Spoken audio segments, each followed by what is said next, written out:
Hello and welcome back to Let's Play Arcanum. Mr. Drake and his companions spent a somewhat cramped and awkward night in a single room of the Bridesdale Inn, and now they're refreshed and ready to tackle the rigors of the day.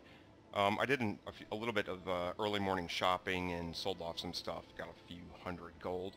And if you remember, in the Gentleman's Club, Mr. Drake read a newspaper whose headline was about a stolen painting that had a 300 gold reward being offered. So, Mr. Drake has come to the address listed, 37 Devonshire Way, the Garingsburg residence, and he's going to present his calling card and offer his services regarding the matter. So, it's good to meet you. Hello, I don't believe we've met, madam. She looks a bit distracted and somewhat distraught. Yes, where are my manners? I'm Mrs. Evelyn Garingsburg. Please, make yourself comfortable. I'm sorry, what did you say your name was? My name is Robert Drake. A pleasure to meet you, madam. Very good. It's so nice to meet well-bred individuals. Now, I hate to be rude, but I really must excuse myself. I have so much to deal with, what with the robbery and all. Is there anything I can do? I'm afraid there's little to be done now. 2 nights ago there was a break-in here at the mansion. In the morning, we awoke to find that some of our most prized possessions had been stolen, including our beloved Kurgan and Persephone, a Pizarro original. I'm so very sorry about that. Have the police had any leads on it? The police have had little luck in catching the criminals. It seems they've covered their tracks pretty well. There's a local paper around here somewhere describing the incident. You're welcome to it. And I so loved that painting. Perhaps I could offer my services in finding it for you. Oh, yes, I'd be most grateful. Would you really do that? I could offer you, say, 300 gold pieces if you were to return it. Of course, I'd be honored to take the job. Splendid. Thank you so much. I'll await your return. Might I ask a few questions about the crime first, please? Of course. What would you like to know? How was the house broken into? The front door. It was a professional job, as we heard nothing from our bed.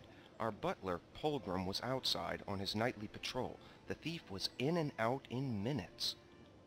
I see. A few more questions about the crime, please. Does anyone else have a key to your house? No, my husband and I are the only people who have keys to the manor. Even Polgrim is without one. Alright, who knew the painting was here at the house? No one, beyond our closest friends. Of course, my husband is apt to go to the drinking with his friends on occasion. Are there any men who really don't enjoy the infrequent snifter of brandy? I suppose he might have revealed it in public in one of his weaker moments. I'll think on this in return. Alright, so, Mr. Garingsburg did his drinking at the Gentleman's Club, and since that was the only clue she was able to offer, it's probably a good idea to make that our next stop. So, and the man most likely to know about the goings-on within is probably the doorman, so we'll have a chat with him. Hello, sir. May I help you? I had a question or two about the Garingsburg robbery. The Garingsburg robbery? Yes, dreadful business, that. Can't say I'm surprised, though. Old James was here just a week ago, blustering on about how much his painting was worth. Every man in Toronto knew it was there by the time they dragged him out of here. Might I ask you a couple of questions about that night? What would you like to know? Who was Mr. Garingsburg here with that evening? Oh, you know, the usual circles. Mr. Willisby, Mr. Pettibone, and most of the gnomish gentlemen, as well as a few of the more decadent city elves. The crowd he usually travels with. A few more questions, please. Who might hold ill will towards Mr. Garingsburg? No one that I know. He's a jolly little fellow, Mr. Garingsburg is. Always wanted to buy the house a round of drinks, so stories I could tell. Yes, I'm sure you could. A few more questions, please. Was there anyone strange here that evening?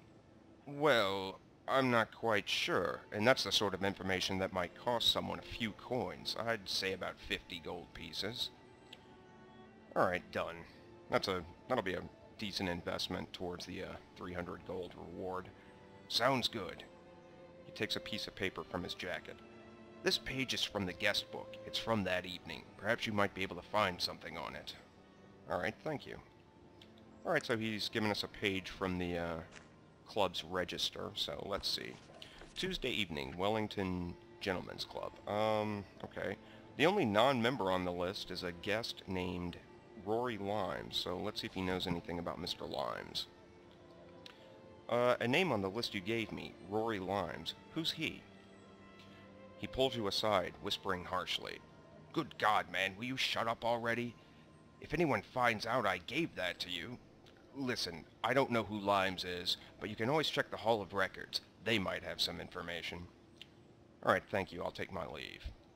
Alright, the Hall of Records is in the northern part of the city. It's right down the street from Mr. Bates's mansion, so we'll hop on the steam rail, head up to the university, and head over. And actually, for whatever reason, the Hall of Records is located in the same building as the Department of Water. And it's in the basement. Next to a room full of rats. So, yeah. Alright, let's talk to the lady in charge. Greetings, good sir. May I be of service to you? What manner of place is this? This great place is known as the Hall of Records. All manner of knowledge is kept upon these premises. It is here that all of our census records are kept, as well as tome upon tome of archives. What type of information do the archives contain? The archives contain profuse amounts of information. Most of it exists in the form of deeds and other legal papers, but there are also newspapers. What's this about a census? A census is an official count of the number of people within the civilized continent, along with the value of their estates for the purpose of taxation. Alright, are you able to help me locate an individual? May I have the individual's name? Rory Limes. Let me see. Yes, there is an individual by that name here. No current residential address, but it seems he owns a building in the warehouse district. The address is 57 Mulligan Bone Alley. Was there anything else? No, thank you. I'll be going now. Alright, so Mr. Drake has a lead on Mr. Limes. Apparently he's renting a warehouse, or he owns a warehouse at 57 Mulligan Bone Alley, which sounds like an inviting place. So we'll pop back onto the steam rail, head over to the warehouse district, and I think the warehouse in question should be right up here. Let's see, yeah, 57 Mulligan Bone Alley.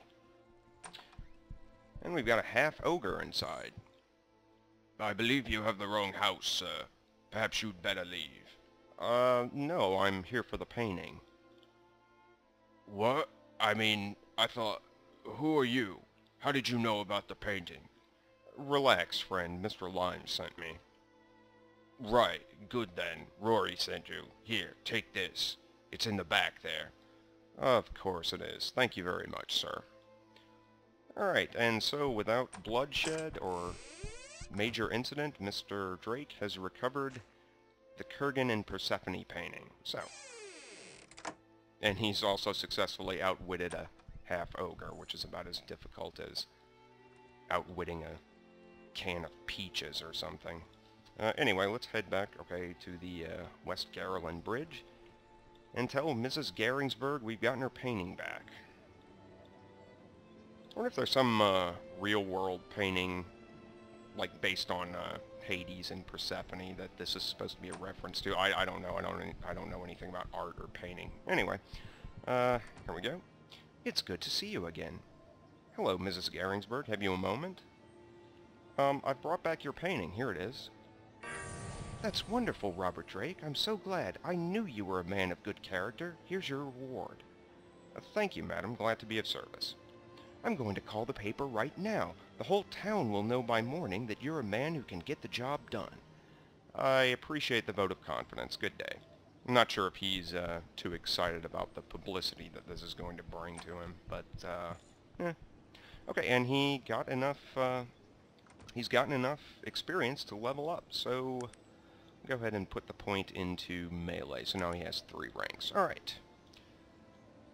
Now might be a good time for an early morning trip to Madame Lil's, so let's head down to the steam rail and see what she has to offer.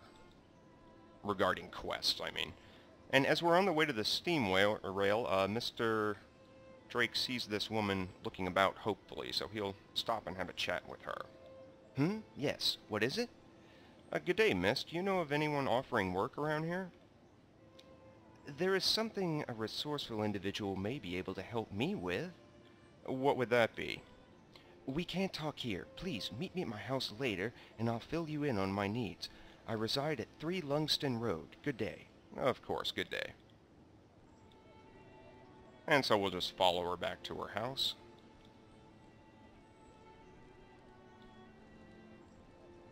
As she ambles there leisurely. Alright. And let's see just what it is she's offering. Good, you came. I need to know whether you can be discreet. I have something very important I need done, but no one must know about it. My discretion depends on what it is you're asking of me, ma'am. Excuse me, where are my manners? I'm Mrs. Cassandra Pettibone, wife of Basil Pettibone, lower assemblyman of the gnomish conglomerate within the Industrial Council. Welcome to my humble abode. Pleased to meet you. Now, about this job. I must tell you, I've been in such a state since that Mrs. Willisby brought home her elven funeral dagger. She thinks she's such the height of fashion. I see. What would you like done about this? Here, look at this. She hands you a newspaper. Have you heard about the elven burial catacombs they've unearthed in the Morbihan Plains? Look at the engraving on this funerary stone. It's simply fabulous. I must have it. Look, madam, you may have no morals, but thievery, especially thievery from an elven burial ground, is beneath me, madam. She looks at you, horrified and speechless. I can't believe you would insult me thusly. I would thank you to leave, you bohemian. If you're not out of here in 5 seconds, I'll call the constable. Alright, I'm leaving, you snob. Alright, so he's not going to rob from an elven burial site. Incidentally, if you did complete her quest, you could talk to this gentleman afterwards, and he would introduce your character to the Thieves Underground, and they have a whole slew of quests that you can do. Actually, Mr. Drake could talk to him now because and get the introduction, because the other way to be introduced to him is to successfully convince Lucan, the idiot from that was guarding the bridge in Shrouded Hills, to successfully convince him that you're a thief. But Mr. Drake's not going to do that, since he's, despite having to break into that warehouse, he's generally not a thief. So he's turned down Mrs. Pettibone, and he'll head over to Madame Lil's. So when we return, Mr. Drake will look for gainful employment in the whorehouse. So, as always, thank you for watching, and please stay tuned.